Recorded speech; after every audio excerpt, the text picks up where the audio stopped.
Hello traders.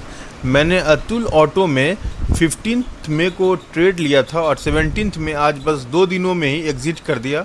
3% profit book किया। हालांकि मैं जो प्रॉफिट था ये 5% तक गया था, बट मैं जब बुकिंग किया तो 3% के आसपास बुक किया। आज मैंने बुक क्यों किया? क्योंकि मेरा हालांकि टारगेट मेरा इसमें अप्रॉक्स 10% था, लेकिन मैं 3% पे आज बुक क्यों कर दिया सडनली? इसलिए बुक किया क्योंकि आज के दिन ही आप देखेंगे 18th मई को कल आ रहा है इसका रिज़ल्ट, अर्निंग आ रहा है। ये आप देखेंगे जब भी कोई इवेंट होता है, अर्निंग होता है, तो वहाँ पे हम लोग क्या करते हैं, ट्रेड को कट कर देते हैं, ट्रेड को स्क्वायर ऑफ कर लेते हैं, वहाँ पे हटा लेते हैं। क्योंकि अर्निंग में कोई रूल रेगुलेशन सही से काम नहीं करता। हो सकता है गैप अप खुल जाए, 10% ऊपर चला जाए, हो सकता है 5-10% नीचे गिर जाए मार्केट, फिर रिकवरी करने में टाइम लगे। इसीलिए मैंने यहाँ पे बस 3% पे आज मैंने देखा अर्निंग आ रहा है। मैंने जब ट्रेड लिया था 2 दिन पहले तो नहीं देखा था अर्निंग का। आज मैं ऐसे ही ग्राफ जब एनालाइज कर रहा था तो देखा कि कल अर्निंग आ रहा है, इसीलिए मैं यहाँ पे अपना पोजीशन 3% पे स्क्वायर ऑफ कर दिया।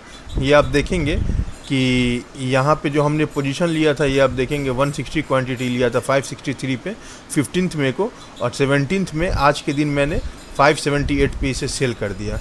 अब आइए मैंने क्यों इसमें पोजीशन बनाया था अतुल ऑटो में। ये आप देखेंगे ये ट्रेंड लाइन ये है, यहाँ पे बार बार रेजिस्टेंस ले रहा है, और यहाँ पे जब ब्रेकआउट दिया था तो ब्रेकआउट देने के बाद इसके हाई के ऊपर यहाँ पे इसका हाई है 563 564।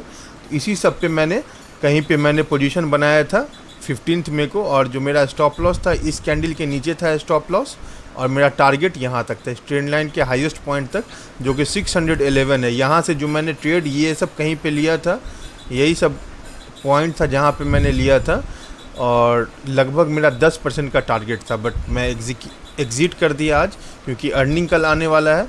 तो ये सब चीज़ें आपको पता होना चाहिए एज ए ट्रेडर। जब आप ट्रेडर बनते हैं तो ये सब चीज़ आपको जानना चाहिए। मैं इसीलिए वीडियो बना रहा हूँ।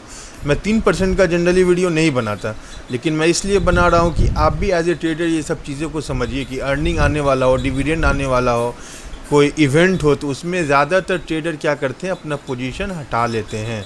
फिर अगर कल मुझे मिलेगा, अगर अच्छे पोजीशन पे मिलेगा, अच्छा कोई सेटअप मिलेगा, फिर मैं ले सकता हूँ, लेकिन अभी मैंने इसको हटा दिया क्योंकि कहीं अगर गैप डाउन खुल गया तो फिर दिक्कत हो जाएगा। हालांकि उम्मीद ये है कि इसको यहाँ तक जाना है, 9 से 10% जाना है, बट प्रेडिक्शन है ऐसा हो या नहीं हो, इसीलिए मैं यहाँ पे पोजीशन अपना कट ऑफ कर दिया। अब भाई मैं आपको बताता हूँ एनालाइज मैं इसको कैसे किया था लेने के लिए। तो बहुत सिंपल सा है, ये ट्रेंड लाइन ब्रेकआउट किया, मैंने लिया, ये तो बहुत सिंपल है। अब मैं एनालिसिस बताता हूँ कि एज ए ट्रेडर आपको एनालिसिस कैसे करना होगा किसी भी ट्रेड लेने के लिए। पहले आपको स्विंग ट्रेड करने के लिए पहले आपको मंथली टाइम फ्रेम पे जाना है। ये देखिए मंथली टाइम फ्रेम पे मैं गया, यहाँ पे मैंने देखा कि फ्रॉम 2015 से ही ये कंसोलिडेट कर रहा है। कंसोलिडेट करते करते ये 2022 अक्टूबर 2022 में यहाँ पे ब्रेकआउट दिया, और ब्रेकआउट देने के बाद अभी तक मतलब ये 2000 लगभग 1.5 से 2 साल में ये 180% का रिटर्न दिया। मतलब स्टॉक समझो जस्ट डबल हो गया। जब ये ब्रेकआउट दिया था तो 245 के लेवल पे ब्रेकआउट दिया था और 684 तक हाईएस्ट गया है, तो लगभग डबल इसका प्राइस लगभग हो गया। तो ये होता है ब्रेकआउट का पावर। यहाँ तक का पहला टारगेट था, देखिए टारगेट भी अचीव आराम से, इससे ज़्यादा ही हो गया। अब मैं जो ट्रेड यहाँ पे फिर आप देखेंगे कि एक सपोर्ट लाइन मैंने ड्रॉ किया है। ये जो ब्रेकआउट किया यहाँ से मैंने एक सपोर्ट ट्रेंड लाइन ड्रॉ किया है। ये आप देखेंगे सपोर्ट पे जैसे आता है, यहाँ पे देखिए 52 पॉइंट ऊपर गया। फिर देखिए सपोर्ट पे ये कैंडल आया आपको अगस्त 2023 में, यहाँ पे आप देखेंगे 61% ऊपर गया। मतलब क्या ये बहुत पावरफुल सपोर्ट की तरह काम कर रहा है। फिर अभी सपोर्ट से ऊपर गया, मैं वहीं पे ट्रेड लिया था, बट अर्निंग आ रहा है तो मैं एग्ज़िट कर दिया। अब चलिए मैं आपको अब डेली टाइम फ्रेम पे लेके चल रहा हूँ, अपना एंट्री सारी चीज़ें दिखाता हूँ। यहाँ पे पहले डेली टाइम फ्रेम पे आप देखेंगे कि ये देखिए यहाँ पे ये जो सपोर्ट लिया, इसको थोड़ा मैं ये जूम कर रहा हूँ, ये देखिए ये वही सपोर्ट लाइन है। ये देखिए वही सपोर्ट लाइन है, और ये ऊपर मैंने एक ट्रेंड लाइन बनाया तो ये ट्रायंगुलर पैटर्न की तरह हो गया है ना।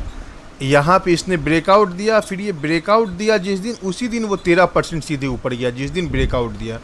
मैं उस दिन भी एक ट्रेड लिया था, लेकिन जब मैं ट्रेड ले रहा था तो मेरा बस एक ही ट्रेड एग्जीक्यूट हुआ, क्योंकि मैं जो लिमिट प्राइस लगाया था, नहीं देखिएगा कि मैं 160 क्वांटिटी लिया हूँ 15 को, और जब आज सेल किया 161 क्वांटिटी सेल किया हूँ।